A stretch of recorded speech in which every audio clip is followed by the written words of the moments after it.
And we are now moving on to our final panel of the day, which is called After the Crisis, Rebuilding for Energy Security and Climate Action. Taking on some of the themes we talked about here, many of the themes we talked about today. So let me welcome our guests our speakers to the stage. We have Neil Chatterjee, the former chairman of the Federal Energy Regulatory Commission in the United States. He's now at Hogan Lovells. We have Charles Hendry, a great friend, former energy minister for the United Kingdom and now a professor at the University of Edinburgh. We have Mahmoud, no, we do not have him. We have Ms. Regina Mayer, the global sector head of energy at KPMG. And finally, we have Joe McMonigle, the Secretary General of the International Energy Forum.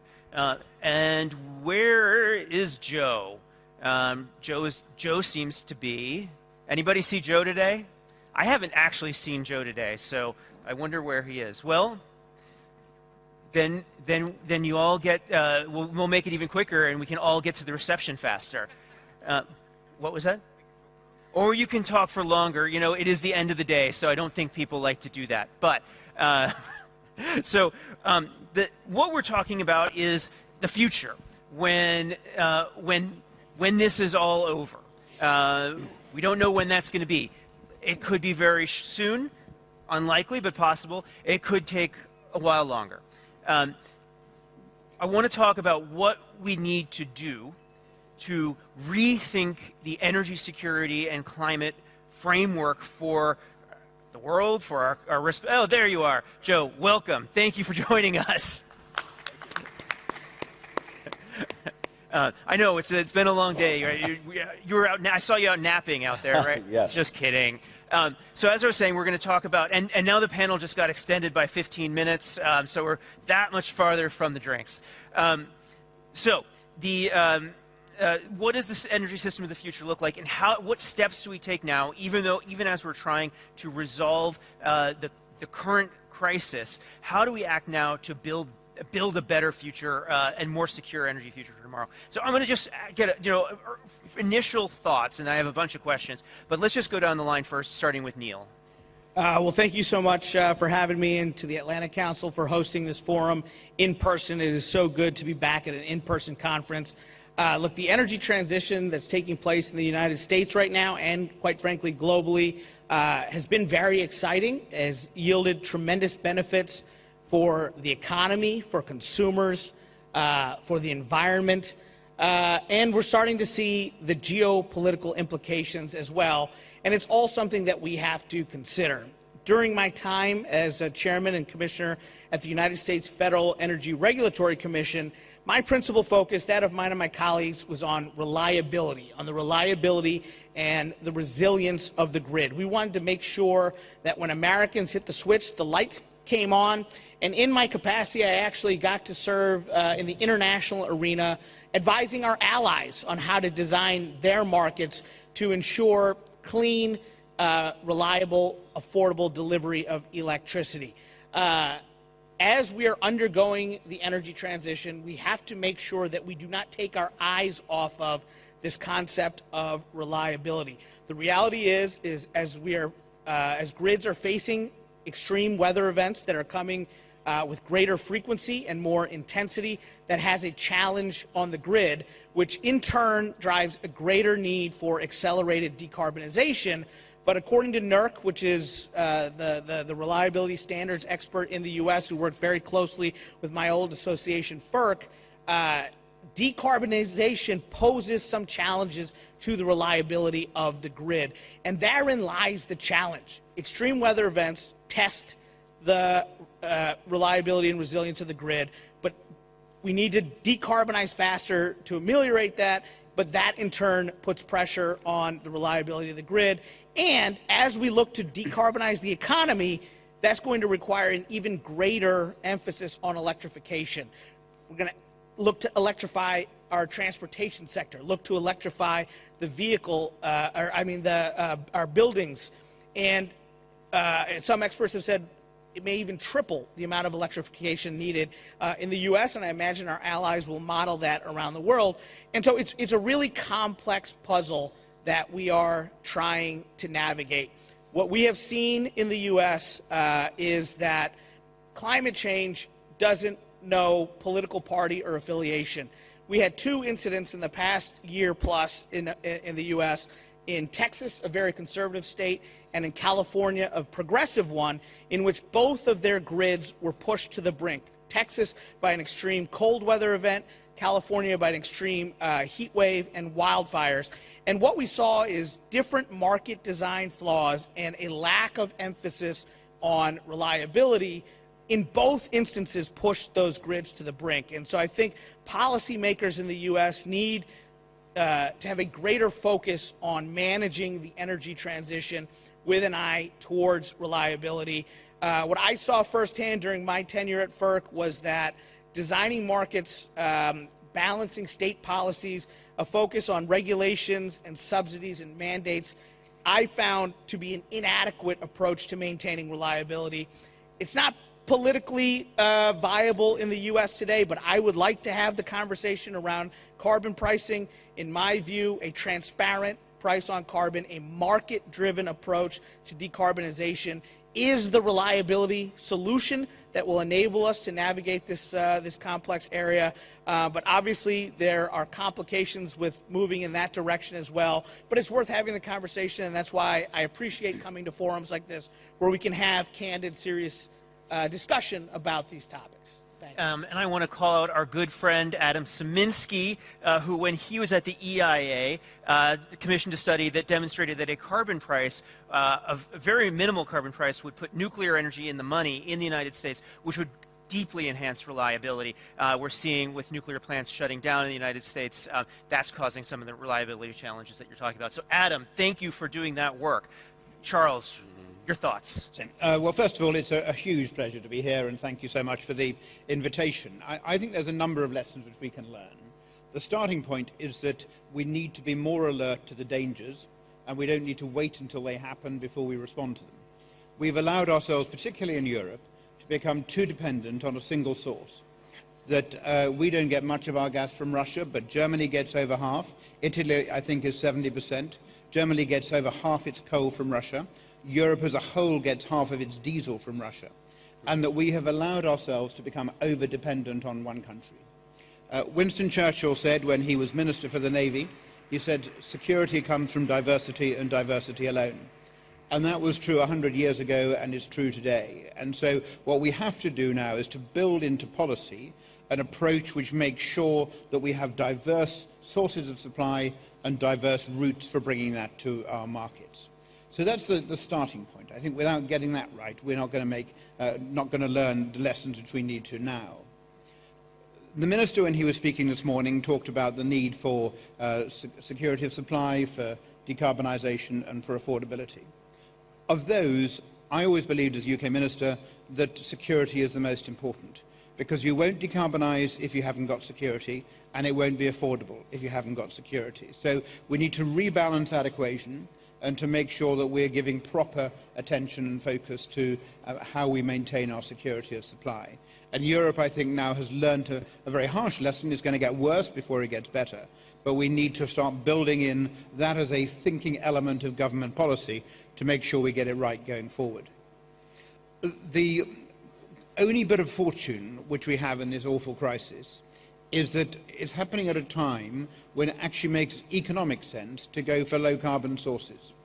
That wind, solar have now come down so much in price that actually, if we were getting more of our electricity from renewable sources, it would have been cheaper than getting it from gas, where the gas price is at the moment.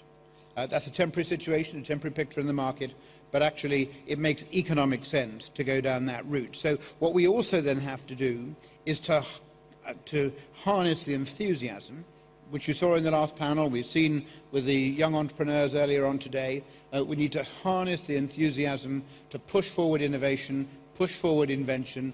This is an extraordinary era for innovation and invention. We need to make sure we do that more quickly. It takes too long to bring a new technology to market. Government has to be more involved in that process. Government has to have targets backed with roadmaps, just as David was saying in the last session. And if we do that, we can accelerate the transition, but we now need to be much more alert to the risks in the world. Charles, thank you. Regina. Three things, Randy. I would say we need to focus on commonality, communication, and collaboration. Let me just say a few things about those three C's. Commonality is that it's about the common good, right? We're all about trying to make the planet great again and address climate change, and the bad actor is CO2 emissions. And CO2 emissions don't carry passports. So how can we reach across the aisle and recognize that we are fighting a common enemy, and it's not a one side is better than the other or one technology is better than the other. It's how do we focus on the outcomes. Just to give you a couple of examples, 90% of the world's economies today are under some sort of a net zero commitment. How are we going to get there? In the US, if you just take a Tesla incentive or tax incentives around electric vehicles, the implied cost of carbon abatement for a Tesla or electric vehicle incentive is $1,000 per, over $1,000 per carbon ton, per CO2 ton. Whereas we have 45Q, which is $45 or $60. That's radically diverse relative to what we're implying the cost of carbon is. So I totally echo that we really have to solve that one because policy instruments are very blunt and we're already implying certain costs of carbon. The second one is communication. And it is forums like this. You know, I've been to COP forums, I've been to Davos, I was at the World Petroleum Congress in Houston. You know, I sit and hear both sides of the story, and it's only now that I think we're starting to finally talk to each other versus at each other. But the communication is incredibly important, and what I counsel my oil and gas clients in particular is you have to be able to tell a decarbonization story. What is your carbon narrative, and how are you going to get there? And lower cost of carbon, hydrocarbons, can absolutely be a part of that solution, right? I like to think of it more as the energy transformation, not the energy transition. Transition implies you're moving from one thing to another, where we're really going to transform all sources of energy to focus on eliminating the cost of carbon. And then the last thing is on collaboration, and here's where money and policy and corporates can come together. What was striking about COP26 in Glasgow was the strength of the corporate commitments that were made, and the GFANs and a lot of the private money that have been put to the table. And my KPMG colleagues who do a lot of financing say, Regina, follow the money, because that's where things are going. And we're doing an IPO for a company in the US that's pre-revenue for hydrogen, so now it's pre-revenue IPOs.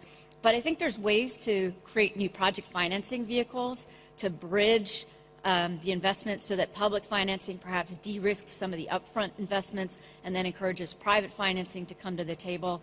And to lastly echo what Charles said about innovation, we did a program with the World Economic Forum, actually was launched 3 years ago, on how do you create public-private partnerships to scale greater sustainable energy innovations. And I don't think we've cracked the code yet, but we're getting a lot closer on that. So commonality, communication, and collaboration. Regina, thank you. And I have to agree, at the COP, the corporate pledges, the corporate ambition, which for the most part seemed very real, was hugely impressive, and they're moving much faster than governments. I want to come back to a couple of things you raised, but first I want to go to Joe. Well, thanks very much. And again, let me echo the sentiments of my fellow panelists and say it's great to be here. For those of you who don't know, the IEF, the International Energy Forum, is the producer-consumer international organization. So we have 72 member countries. Colombia just joined last week and met with the Albanian minister today. I think they're going to be joining shortly. Fantastic. And I like it when things get done at the Global Energy Forum. Exactly. That's yes. why I'm here. Yes. That's why I'm here. And you know, we have OPEC and IEA are both on my executive board, so it's a very collaborative group, but unlike OPEC and IEA that really focus on either producer or the consumer side, I've got both. And so we're much more of a neutral platform and try to take a very practical, all of the above approach, if you will. You know, it's basically 2 years to almost the date where WHO, you know, decided this was a pandemic. And what did we see shortly thereafter? We saw oil prices go into negative territory. The market lost about 10 million barrels a day. Another way to look at it, though, with the world economy shut down, the world still used 90 million barrels of oil a day. So it just shows you how dependent we are. We went from lower for longer to higher and more volatile, especially now with the Ukraine situation. So as I look at the sort of the topic for this discussion about rebuilding, I think of three areas where we really need to rebuild. One is investment. And investment, I'm talking, this is kind of whispered at conferences, but now it's spoken, I think, a little more loudly at conferences, investment in upstream. Even prior to the pandemic, we were in a very, very tight market because of investor pressures, ESGs being one of those, but also, as we've heard producers talk about here in other conferences, capital discipline. The pandemic created great uncertainty over the last 2 years. So you saw NOCs and IOCs cut CapEx by about 25% each year of the last 2 years. We need to get back to about $525 billion in CapEx upstream spending just to meet demand each year for the next 10 years. That's why we pursue the energy transition very enthusiastically. I agree with all of the sentiments of my fellow panelists. But, you know, it's already a very tight market. The Jody data, which the IEF manages and hosts, showed that demand came back to pre-pandemic levels of about 98%, but supply is only about 95%. A lot of people point the finger at OPEC for that supply gap, but really half of that gap is from the U.S. producers who are, for capital discipline or just investment during COVID, not coming back. And I raise this because we're obviously, in the winter, we saw higher oil prices and natural gas prices. Obviously, the Ukraine situation has exacerbated that. But I mention this because I think that it's important for climate progress also. If the public starts to equate higher energy prices with climate policies, it will undermine public support and we're doomed. And at least in the United States, you only have one shot. If you lose them on something like this, it's gone forever. And so I think we have to, I'm starting to hear now from policymakers that if CERAWeek also hear more measured, practical discussions about the transition. We need to manage the transition. It needs to be orderly. And we have to be very careful about it. As Ed Morse, the expert oil analyst at Citigroup once said on one of our panels regarding the higher energy prices this winter, he said, you know, some politicians are calling it in Europe a bump in the road on the energy transition. He said it's not. It's a revolution in energy transition. The transition is a revolution. We need to think about it like that and be much more careful about it. The other area is technology, and it's been referenced here. The IEA came out with this technology report that basically said half of the emissions we need to address to meet our climate goals have to come from new technologies that aren't commercialized or aren't even invented yet. So we need R&D. We need governments to invest in R&D. We need private sector to invest in R&D. And we need to invest in hydrogen, the last panel. Very, very exciting. There's a lot that can be done there. CCUS, the circular carbon economy that CAPSARC is really spearheading a lot of the public discourse on. It's very, very important. The third area to this rebuilding process that I think we really have to focus on is energy access and energy poverty. And, you know, sometimes this gets overlooked, but the COVID and the pandemic has really made it much worse, the gap between those with energy and those without. And let me just give you one example that I think really shines a light on this. Heathrow Airport consumes more energy than the entire country of Sierra Leone. I was in Nigeria about 2 weeks ago at an Africa Energy Conference, and one of the ministers there said, we will decarbonize, but first we have to carbonize. And, you know, there's a lot of discussions at conferences like this about stranded assets. And I get the point. But right now we have stranded lives that are demanding energy, that need energy for so many important reasons. And so I think we have to raise energy poverty and energy access really to the top of the agenda as we look at rebuilding. Joe, thank you. I want to pick up on the investment thread because it also goes to something that Regina said. On investment, do you see an opportunity to create a new type of investment that's not ESG, that funds the upstream but is greening, that encourages greener production, that encourages ultimately scope 1, scope 2, net zero production. And Regina, to tie this in, you say that you're finally starting to see communication, that people are not talking at each other, they're talking to each other. Do we have a moment where that type of investment is really possible because the communication is finally starting to happen and people are sort of both sides sort of get what the other cares about a little more? And you can both answer. And actually, I know you all will have things to say about this. Well, on the investment side, I think we have to be honest. I think we have to admit that we are completely underinvested in oil and gas development now. And I think the minister said this morning, or other panelists said, these are long-term investments. And right now, the investment community is really handicapping these investments. Certainly uncertainty in COVID has really added a lot to it. But I would agree with what Regina said. I do think companies, especially on scope 1 and scope 2, are really leading by example, and there's no company today that doesn't, any serious company that doesn't have a decarbonization strategy. The question is what happens on scope 3, because scope 3 is about demand, public demand, and it's really out of the control of these companies. And so I think, regulators, Neil and some of his former colleagues, not necessarily this was your focus, but as we look at scope 3 emissions, and the SEC in the United States, I think, is coming out with something shortly on this, we have to be very careful about the messages we send to the investor community. So I think we have to be honest, though. We need to start investing again, and I think the end goal is so you can make climate progress. You have to prevent price spikes, certainly hurting consumers, but what you want to do is make sure that we have adequate energy supplies so that the costs don't get out of control and the public blames climate policies. Regina? What I would offer is, I didn't want to sound overly Pollyanna, Randy, because I don't think we're necessarily completely collaborating the way that we need to. There are components of the investor community that are incredibly sophisticated, and they do understand the dilemma, the energy poverty dilemma, energy security, affordability, reliability. I am a survivor of Winter Storm Uri myself. Thank goodness I had natural gas infrastructure that went straight into my home, not like a lot of other parts of the world would. But I think that the challenge is the common investor.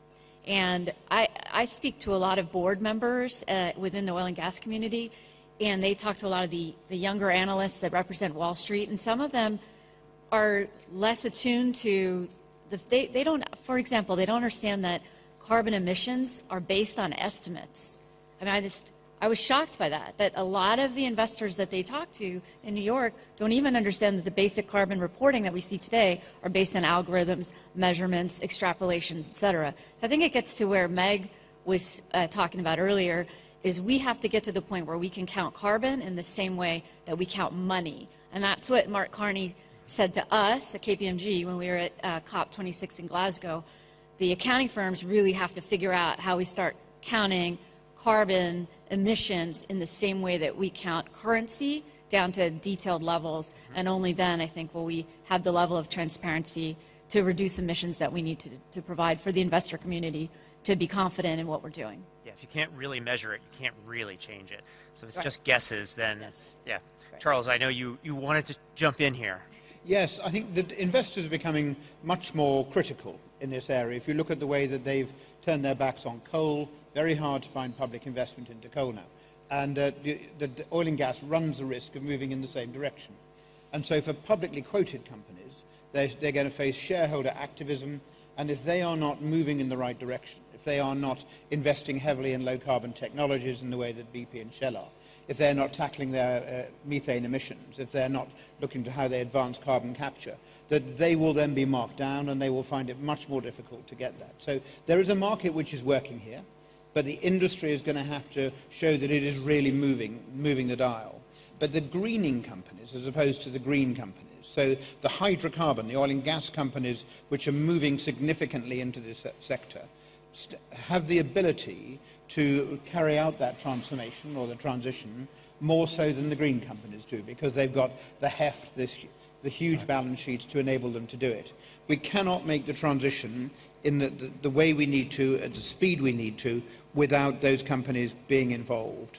And so we do need that joined-up debate as to how we encourage investment in there, but we do it in a way that then encourages them to be doing the right things environmentally. Got it. Neil. I'm coming at this from a slightly different perspective. I was an energy market regulator, not an environmental regulator, but we confronted many of these issues, and a lot of the policy decisions we had to make at an energy market regulator were grounded in questions around carbon mitigation and decarbonization goals. The approach that we took was twofold. The existing market structures in the U.S., and we're seeing this somewhat amongst our allies globally, were designed to protect incumbent monopolists. And what we essentially did during my tenure at FERC that I'm quite proud of is we removed barriers to entry to some of these innovative new technologies to enable them to be compensated for all of their attributes, for capacity, for energy, for ancillary services. And so this really ties together everything that my fellow panelists have been discussing. Talking about innovation, to me, competition drives innovation. And so when you give these new technologies an opportunity to compete and have access to the market, that not only drives cost discipline, but innovation. It also draws investment. When investors see that there is some market certainty and opportunity, they come in that regard. And what I'm hopeful for, because the political environment in the U.S. is so volatile to this day, because I served during a Republican administration and we moved these market rules that were in place for a couple of years during the prior administration and are being cemented during the Biden administration, they will provide regulatory certainty. And that has been one of the things that I think has frustrated investment in the U.S. is that the necessary investments to rebuild, these aren't, short term. These are 10, 15, 30-year investments. It has become maddeningly frustrating to invest in the U.S. when the political pendulum swings rapidly so back and forth. You look at U.S. EPA, for example. EPA went one direction under the Obama administration, went a completely different direction under the Trump administration, and now has reversed course the other way under the Biden administration.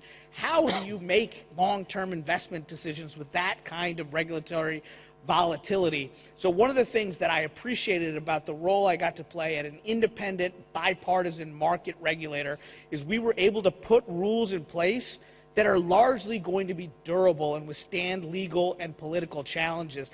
And I think that is critical, having that steadiness, that beacon of stability in this otherwise volatile regulatory landscape, I am hoping will draw out some of these cleaner energy investments.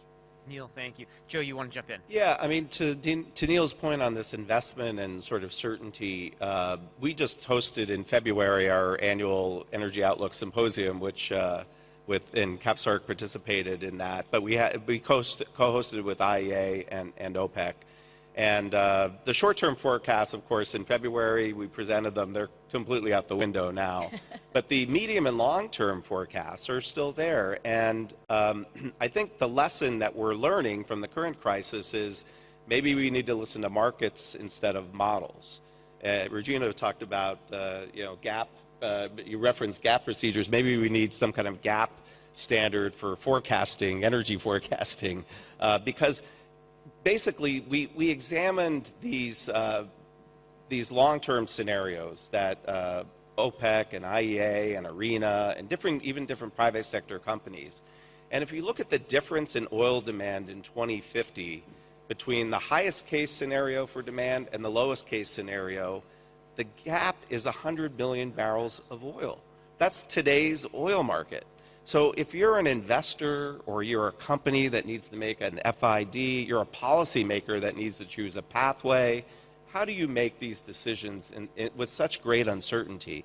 And this is a big problem that we have to address. I'm kind of joking about the gap for forecasting, but I'm quite serious about it as well. We have to get much more, we have to listen to markets, I think, more, and we have to be much more practical and realistic about the future.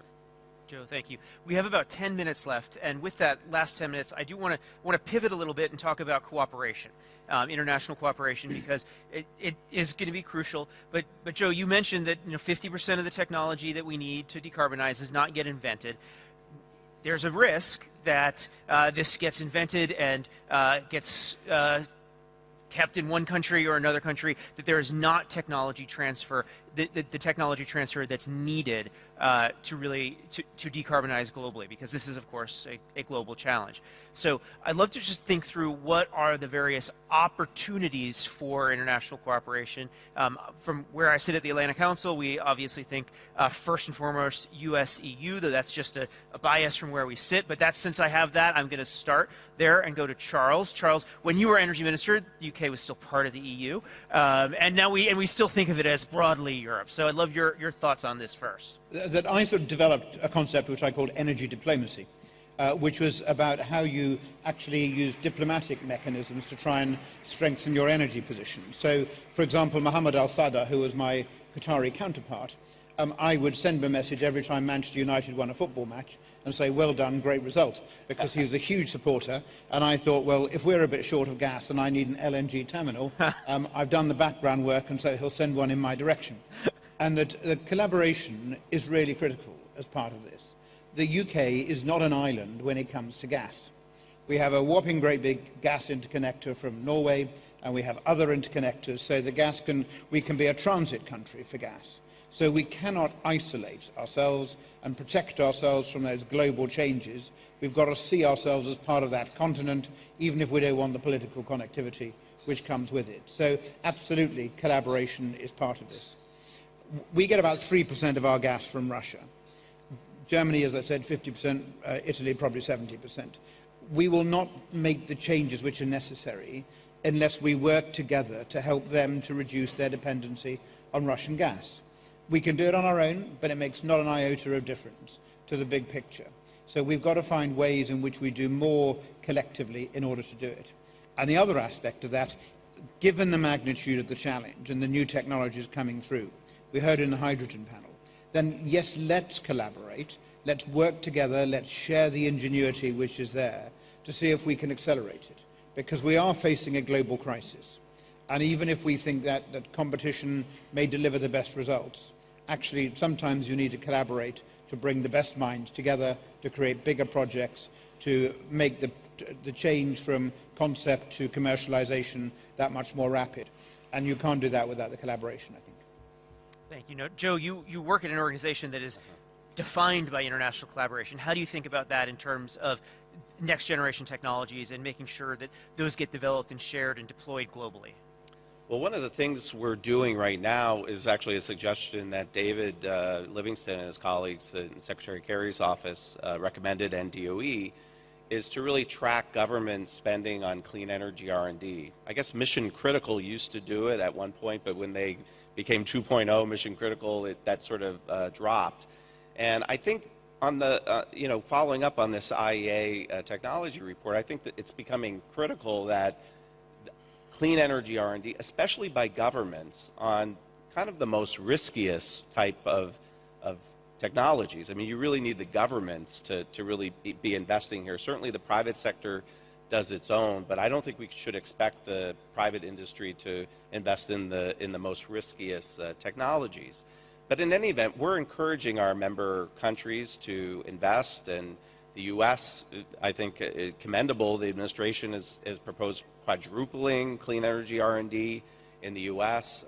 Italy has discussed, France has come up with a big new industrial policy that puts a lot of focus on clean energy R&D. And so we're encouraging a lot of member countries to do that. But the next natural step of following the clean energy R&D is this part that you've talked about, the collaboration and making sure that tech transfer is available. And I can tell you, again, I was just in Nigeria for this conference.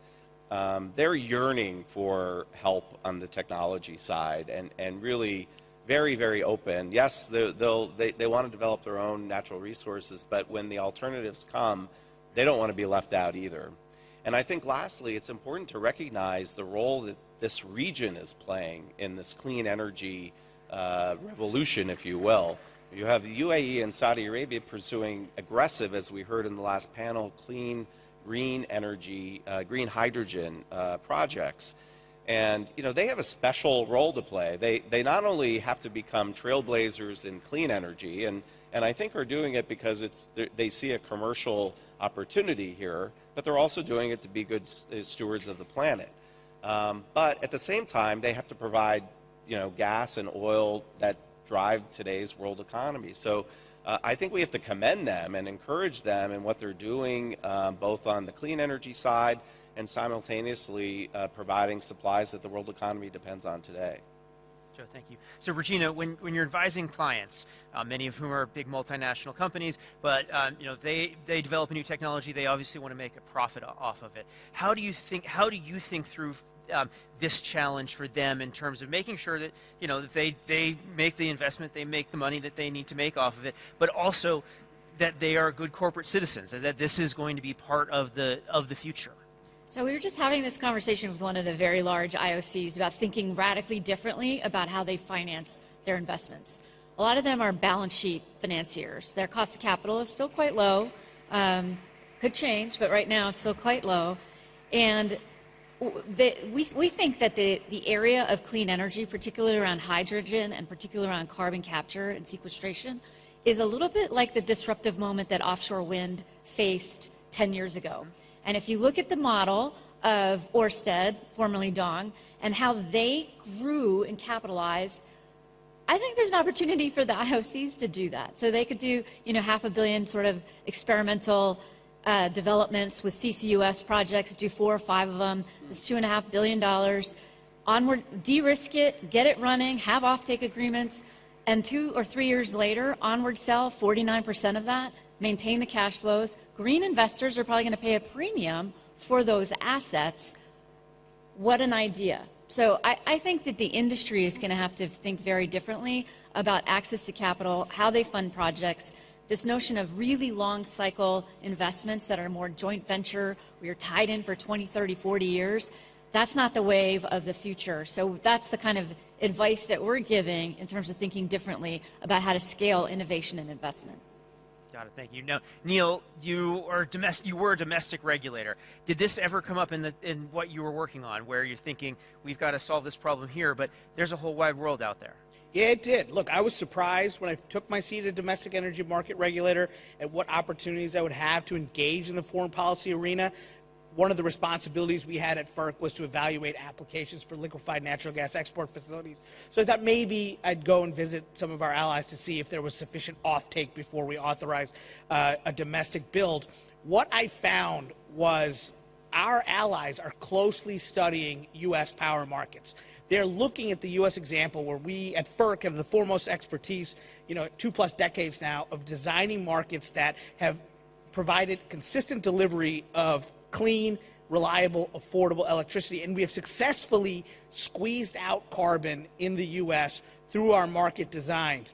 And I thought the U.S. State Department across administrations has done a very good job of using FERC for this type of soft diplomacy, where we've gone in and entered into these MOUs. I think I signed 7 MOUs during my tenure as chair of the commission with our allies to basically go through this exercise of teaching them what has worked and what has not worked for us as we have gone through this experiment of basically competitive electric markets and delivery.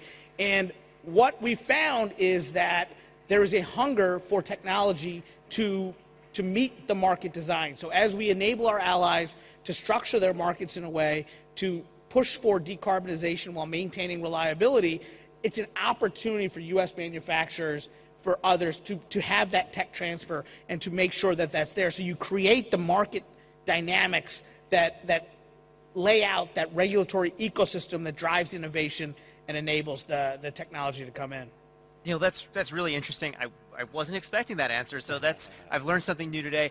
And I've actually learned a whole lot today. We only have 2 minutes left in our final program, and so I want to give each of you 30 seconds to just, if you had one action item that a policymaker, a government, a company could take. You can name if it's a company or a government or whatnot, your choice. What would you advise them to do to build a better energy system going forward? And we'll go down the line, starting with Joe. Well, I think based on the current crisis, we need to look at the immediate short term, and that's really investing in energy today so that we can provide energy security to countries with obviously a special emphasis on Europe, but really, as I talk to ministers around the world, they're all now very specially concerned about energy security. So I think a focus on energy security in the meantime and investing to make sure countries have the adequate supplies for their economies and for the world economy is probably the most important thing right now. Joe, thank you. Regina. I'll finish where I started. Commonality, communication, collaboration. Energy security is at the forefront. I'm a child of the 70s. I remember waiting in the back seat of the car on odd and even days. I grew up in Hawaii because we didn't have access to gasoline, so I had to wait hours and hours just to fill up the tank. We're learning that lesson again. But if we could focus on the common good, carbon emissions, they're no good. We want to reduce them, but we still need energy poverty. We have to address it. I was in India right before this, and they import 85% of their country's needs. And to face this kind of pricing environment is absolutely really challenging for their economy. So I'll leave it there with my 3 C's, Randy. Charles. Jim's right about the short-term issues, but I'd add to it actually the long-term issues, which means they obviously have to talk about everything. Because what they need to be looking at now is where is the next crisis coming from. We can already see, I think, where it's happening. We're seeing this huge growth in the demand for electric vehicles. But 87% of the lithium chemicals for the electrical vehicle industry comes from China alone. 100% comes from Asia. And if we want to have sustainable EV industries in the States, in Europe, then we have got to make sure that we are doing more of that processing work to have a sustainable industry there. So that we absolutely focus on the here and now, but let's be much more alert to the problems which are coming down the line and where there's evidence to show us that it's happening. Charles, the Atlantic Council is publishing tomorrow a new paper on battery minerals and sustainability and U.S.-Canada cooperation. Okay, Yep. Neil. Look, I'm speaking my one idea from someone who's spent the totality of my career in the U.S. political and regulatory environment. The one thing that I would advise is applicable to the U.S. and I think globally as well.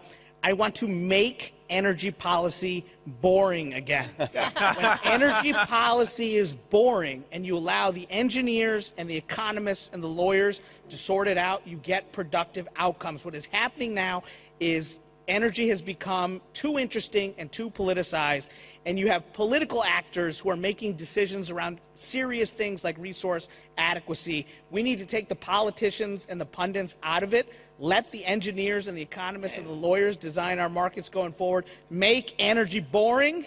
It'll make this conference less interesting, but it'll be better for the planet. Yeah, I can't recommend that just because of, we've got this thing that we have to do every year. It'd be really dull, but I take your point. Thank you so much, everyone. Thank you again all for joining us today. Really give everybody a round of applause. This was fantastic.